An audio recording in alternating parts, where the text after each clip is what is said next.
jaksa ini nafsunya tinggi untuk mengejar gaji buta. Tenang Mortin, tenang Mortin. Aja nangis Mortin. Berada nangis. Mas. Nangis sini. Apa yuk? Penting duitnya aja oleh korupsi. Kita pulang. Semangat Mas Teguh. Rangkap dua. Rangkap 4 enggak apa-apa. Pokoknya gulung putus oma.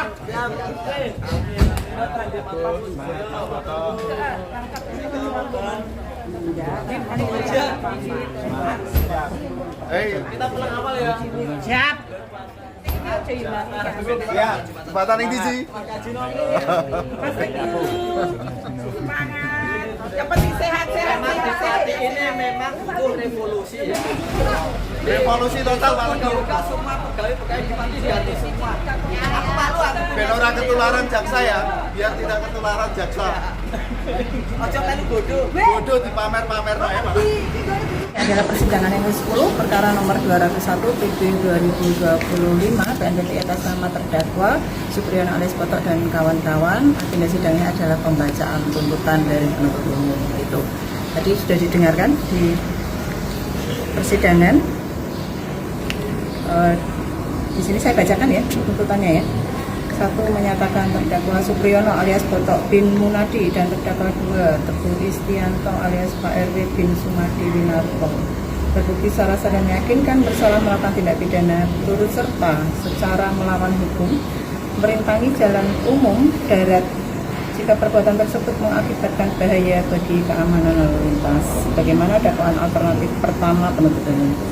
2. Menjatuhkan pidana terhadap terdakwa 1 Supriyono alias Potok bin Munadi dan terdakwa 2 Teguh Istianto alias Pak RW bin Sumadi Winarto berupa pidana penjara masing-masing selama 10 bulan dikurangi seluruhnya dari masa penahanan yang telah dijalani para terdakwa dengan perintah para terdakwa tetap ditahan.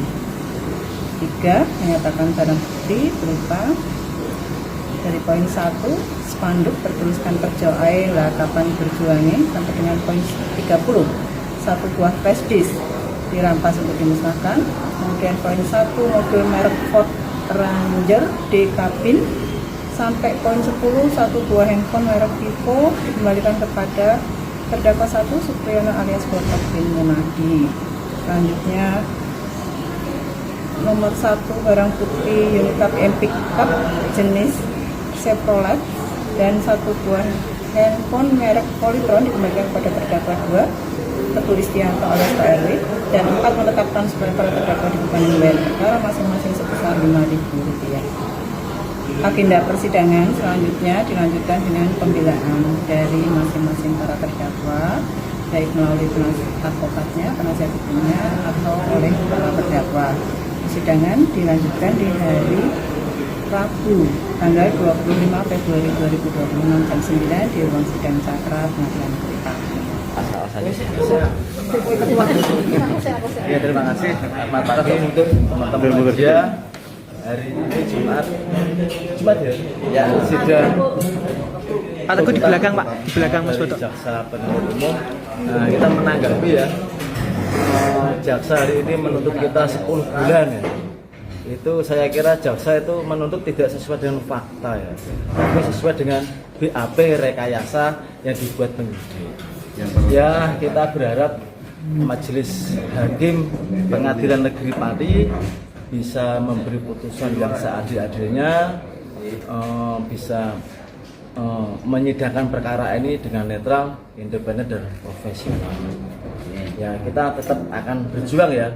Ini sudah jelas kriminalisasi, kami tidak akan pernah mundur. Hukum tidak boleh disalahgunakan untuk mengkriminalisasi masyarakat, ya, apalagi untuk membungkam suara rakyat. Terima kasih. Oke, tambahan Pak Teguh. Ya, Yang sampaikan Pak. ada pertanyaan? Ya, dengan tuntutan ini seperti apa Pak? Saya ini kan bukan lulusan hukum ya, tapi saya mendengar dari penjelasan dari tuntutan tadi, saya sendiri sih malu ya. Kenapa orang seperti itu jadi sarjana hukum? Itu aja. Malu sekali saya ya. Dan bukan saya saja, mungkin warga Pati mungkin merasa malu punya jaksa seperti itu ya. Mohon nanti untuk yang lebih Kejaksaan Agung, mohon dievaluasi orang-orang seperti itu. Karena apa? Orang-orang bodoh seperti itu mengorbankan warga kecil, tidak layak sama sekali kan gitu ya. Kalau butuh detailnya kami jelaskan kenapa kami menyampaikan bahwa orang-orang tersebut sebenarnya nggak layak. Dari sisi satu, intelektualitasnya nggak layak. Yang kedua, integritasnya ya nggak layak. Kan gitu ya. Jadi kasihanlah aku. Pati kok ada jaksa seperti itu gitu ya. Nanti di luar, kalau kita di luar ya. Terima kasih. Mas Eko, yuk.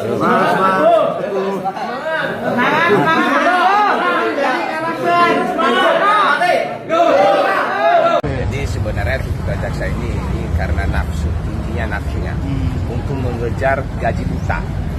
Jadi sesuai fakta di persidangan sama sekali Mas Boto ini dan Teguh tidak pernah ada keinginan untuk menutup jalan. Oke? Bahkan ketika kita mengajukan kemari bukti fakta di persidangan termasuk bukti yang diajukan oleh jaksa berupa video, yang menutup jalan adalah kita duga mobil polisi awalnya. Dan itu sudah ada bukti di persidangan. Dan hakim sudah mengetahui, jaksa sudah mengetahui bahwa yang menutup jalan pertama itu adalah mobil polisi yang kita duga. Setelah mobil itu ada motor, ada mobil baru, mobil Mas Boto. Nah, kenapa Mas Boto berhenti di situ dan Teguh? Karena sudah ditutup dulu oleh pihak-pihak kepolisian. Itu satu. Yang kedua, fakta persidangan sebelumnya ada termasuk saksi-saksi bahwa yang menutup jalan juga termasuk pihak kepolisian. Nah, kenapa jaksa tadi mengatakan ada orang lain tapi tidak diketahui? Kalau saya disuruh saat ini, siapa yang menutup jalan saya bisa sebut ke satu persatu polisinya. Karena motor mereka pada saat itu jejeran di jalan. Nah, itu yang ketiga, ahli yang diajukan oleh JPU sendiri.